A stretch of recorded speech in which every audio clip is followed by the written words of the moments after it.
అన్న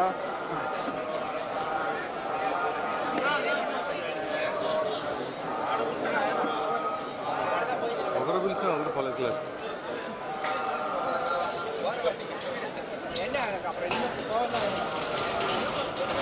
పక్కన చూస్తాను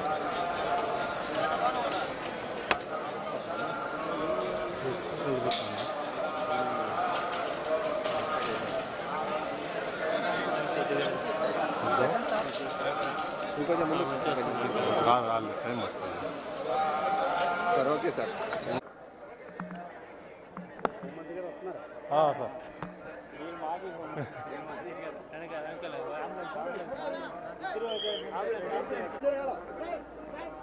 సార్ పడతా టైం పడుతుంది.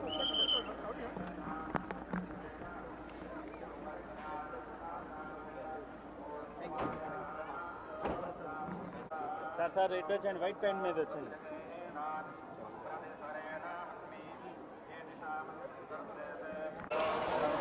శాసనసభ్యుడిగా మూడోసారి పెద్దాపురం నియోజకవర్గం నుంచి గెలుపొందాను. స్వామివారి దర్శనం చేసుకోవాలని చెప్పి ఈరోజు రావడం జరిగింది. మరి స్వామివారి గురించి మనందరికీ తెలుసు, ఆయన మహానుభావుడు, చంద్రబాబు నాయుడుకి ఇష్టుడు.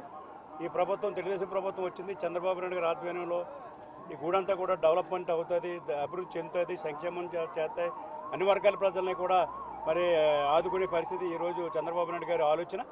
అదే ఆలోచనతో ఈ గుడి పూర్తిగా డెవలప్ అవుతుందని చెప్పి మేము అందరం కూడా ఆశిస్తున్నాం.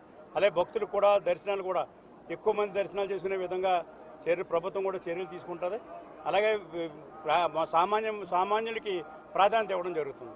అలాగే ఎడ్యుకేషన్ కానీ ఇప్పటికే వైద్యం కానీ అన్ని రంగాల్లోనూ కూడా బాగుంది. ఇంకా చంద్రబాబు నాయుడు వచ్చిన తర్వాత మెరుగు చేసి ఇంకా అభివృద్ధి చేసే విధంగా అన్ని చేస్తారు. అందరికీ ఆహారం కూడా అందించే విధంగా అన్ని చర్యలు కూడా తీసుకోవడం జరుగుతుంది.